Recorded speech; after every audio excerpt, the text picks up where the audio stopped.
thank you so much for listening to part 1 with John the psychologist, and now introducing part 2. I hope you enjoy. So some of these you might have touched on already, but we'll just go anyway. So why are there such different reactions from people when grieving? E.g., why do some people deal with it differently to others? So we touched on a little bit of it. So I think personality does play a role. I think I think I have a personality that deals well with it, probably because of the exposure I've had to it as well. Yeah. And I think that's a lot of it. So professionally, I've encountered death a lot, and I've dealt a lot with people who are grieving. Working with carers of people living with Alzheimer's disease, it's that long goodbye. So I think the grief happens quite early because this is only going one way. Yeah. But it's just a very protracted period. So I think it's about experience. It's about the kind of person you are. I think a lot of it is about education, and that's, if I had a message, I mean, you could ask me about any topic and I'd always say it's about education, Maisie, right? It's about knowing stuff and being able to act accordingly. So I think if I look at the variability, that begins to explain it.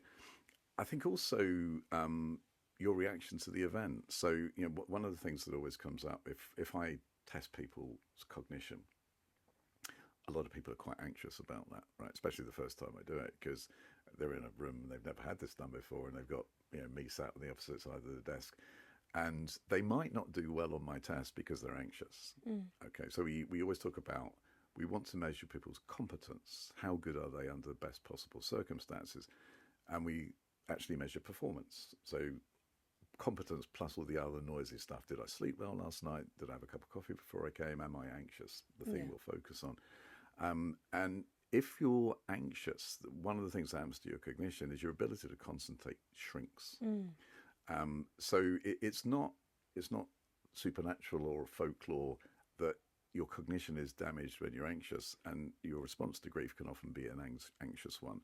It is actually your cognitive system is being compressed. Your capacity to make good decisions is being compromised because the anxiety is robbing you of the ability to pay attention. Okay, so if people are, people vary in their capacity to pay attention.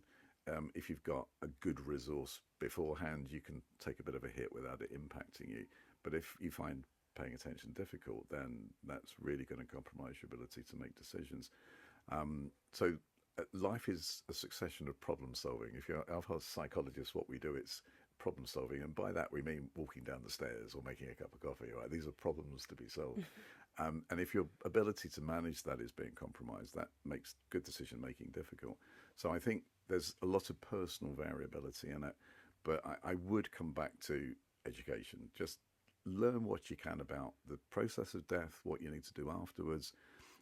Listen to people when they tell you what choices they're making and when they're communicating with you, and to keep that engagement as well. And accept that you don't necessarily know what the right thing to do is, but you can find out. So hence back to that thing about education. So I think these are the factors. We talked about religion a little bit. So there's some evidence that people with faith manage this a little better than those that don't, probably for obvious reasons, I guess. Yeah. So they're I guess the most obvious things that I would want to account for as I was trying to explain how people respond to this. Very interesting.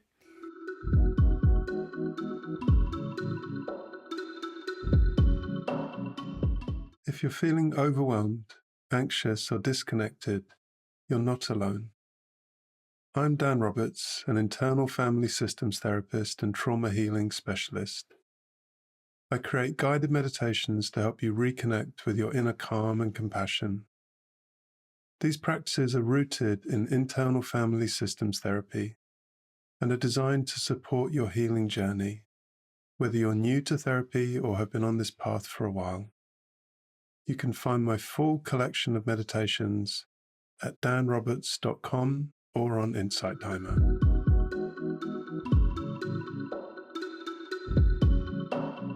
What can we do to prolong our lives? I guess we've touched on that already, just around lifestyle choices.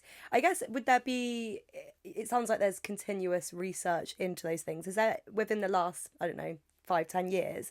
Has there been anything that's really shocked you to find that actually could, or something that's kind of hindering health that we didn't necessarily know before? It's a constant revelation. Right. So if I can plug my own new podcast series. Go on, do it. So it's sponsored by Pearson. I'm talking to key opinion leaders in the Alzheimer's field.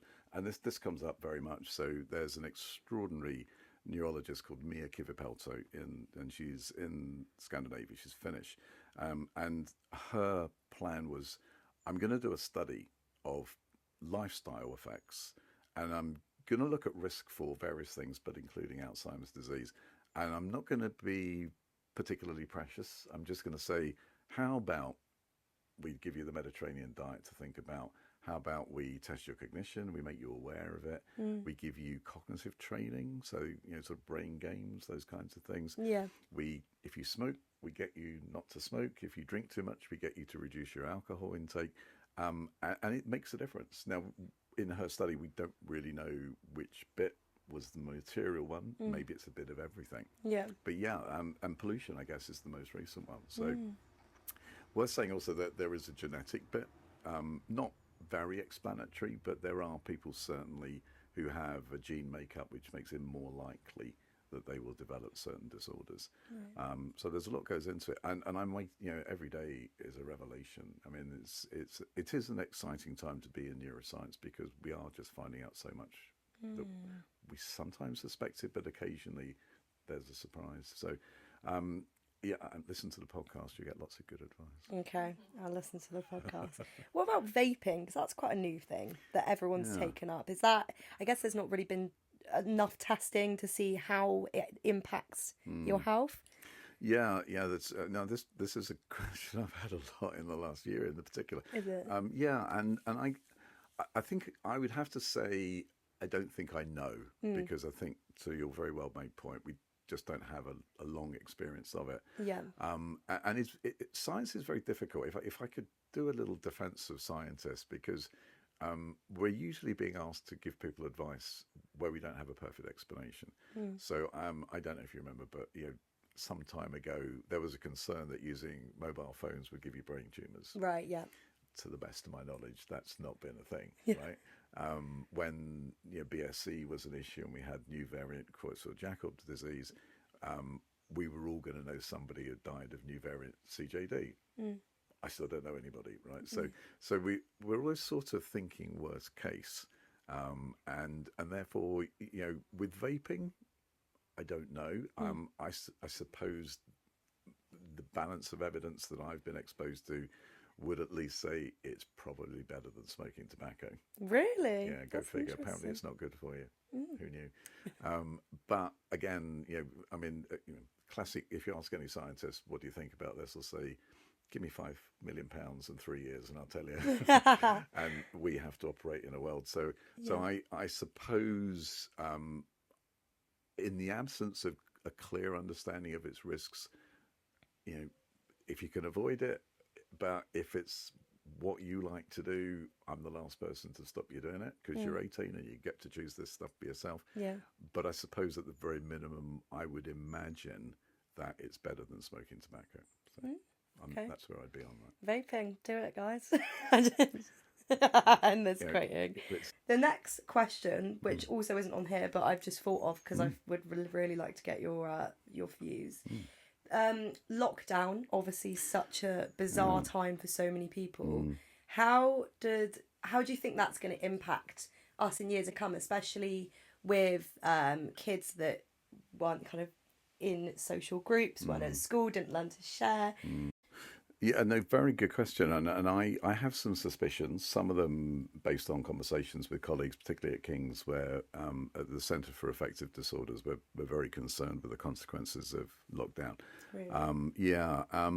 I think my fear is we haven't truly seen the real consequences of it yet. I've got some observations I would make, and it's always hard. Again, I need £5 million in 3 years to tell you, but you have some suspicions about what might have been consequences.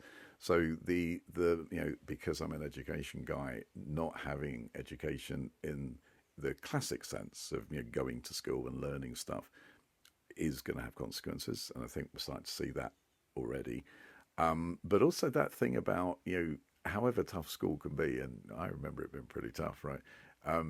You learn how to deal with things, right? You learn how to deal with people who are not pleasant. You learn to choose friends that are. There's a lot of things you get from the school experience that being excluded, not in the literal sense, but not physically being there. Yeah. I think probably just delays rather than denies. So Right. I guess our hope would be, given that experience, maybe there's just a little while, then people will catch up to what you would normally expect. But there are critical periods in people's lives. So a really good example is language learning. So children are really good at learning languages up until the age of about 5. So if you're Swiss and you hear people speak French, German, Italian, and English perhaps, you'll pick them all up. Really? And you'll be fluent in all 4. Yeah. Wow. But if you don't hear them until later in life, then you never really become truly fluent in that language. So there seems to be a critical period for your brain where it just picks out the salient features of language and you learn the language you're exposed to. But once you get past the age of 6 or 7, and definitely once you get past puberty, I mean, if anybody listening has tried to learn a language as an adult, it's really hard, right? And yet kids don't even get taught it, right? They just listen to it and they pick it up. Yeah. So I think there's always that possibility that at certain periods of your life, and your brain's developing up to the age of 25, the last bits are sort of the judgment and the lack of impulsivity and all the things that I didn't have when I was 20, the control over those things. But there might be particular periods where it's really important that you get certain experiences. And if you didn't have that, it might have maybe an irreparable consequence down the line.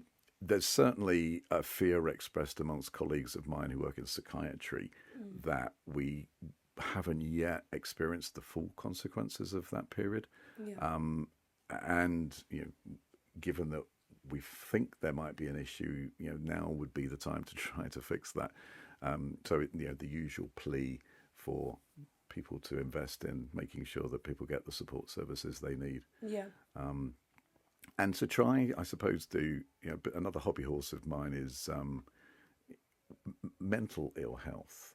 I don't really get the difference between physical and mental ill health, right? If I've got mental ill health, it's because there's something not quite right with my brain. If I broke a leg, I'd very happily go to a fracture clinic and get it fixed and set. But people still have this stigma about mental ill health.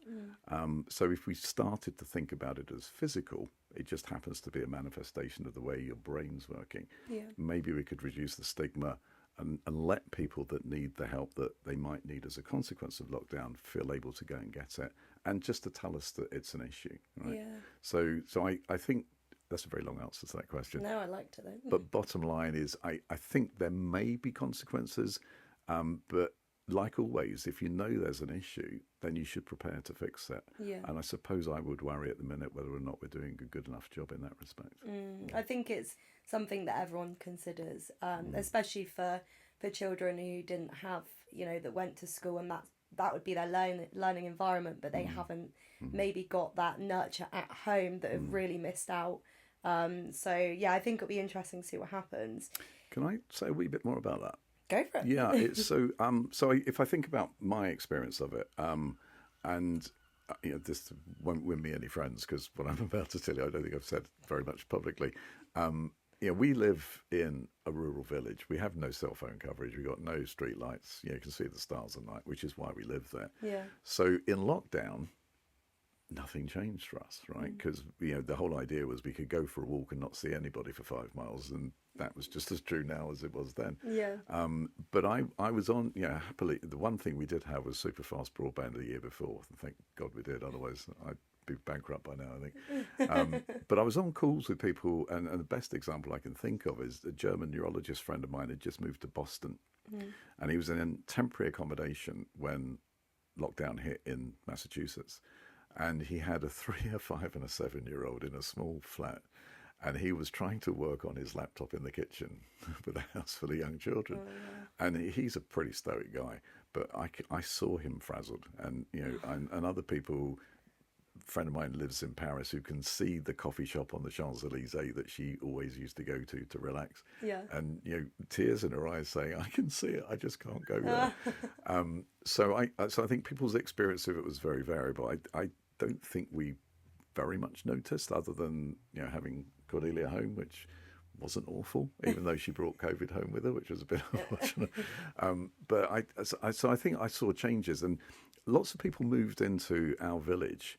And I think the thing about schooling, even about worship, religious worship, I think if 100 years ago you moved somewhere new, your kids would go to the local school, they would meet the local population, you would incidentally, because you'd meet other parents, you'd go to church and you'd meet the rest of the community, and that cuts both ways, I know, but there was always a way for people to integrate.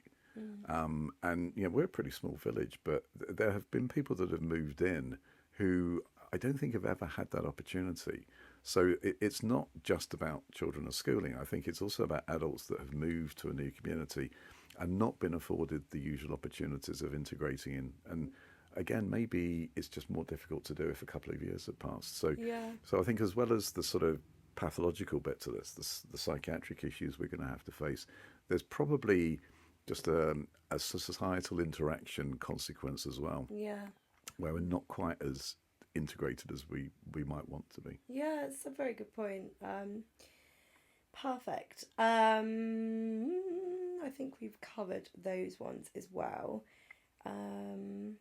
Why do so many people feel guilt alongside grief? For example, when you start enjoying aspects of your life.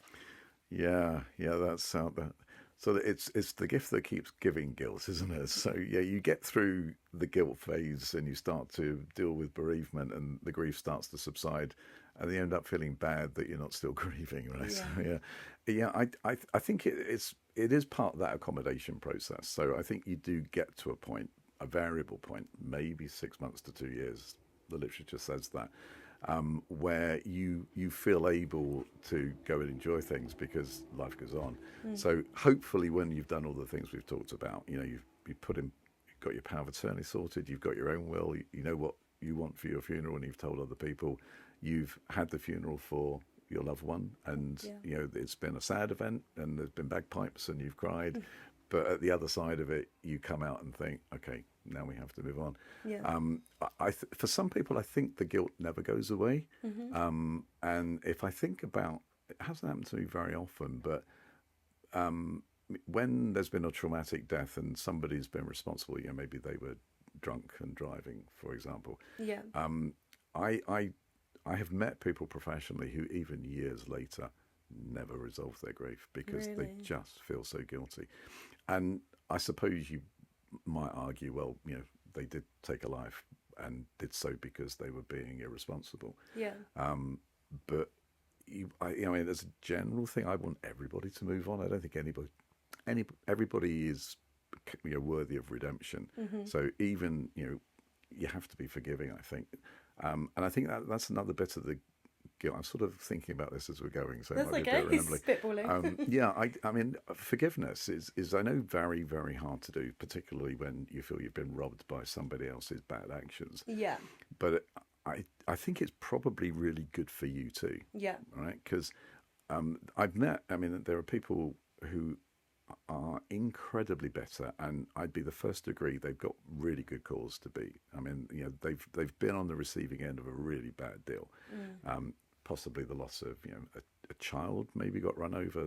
Really, really awful circumstances. Yeah. And if I reflect on the people I've met in those circumstances and the literature I'm aware of, it's those that can get to a point where they can forgive seem to do a little bit better personally. Yeah. So, the awful thing about grief and being, traumatic grief especially, is you have that stress reaction, which, 12,000 years ago when there was a saber-toothed tiger bearing down over you, it was a really good thing to say, I think I'm going to run now, right? And all your blood goes to your muscles and it shuts down with your digestive system and the adrenaline flows and you might make it back to the cave. Yeah. In 2025, living in Frome, not very likely to be an issue, right? So, I don't know. well, you never know. Wild West on a Friday night downtown Frome, maybe. But you still have that reaction, and the trick is to try to protect yourself by reducing the possible impact of stress.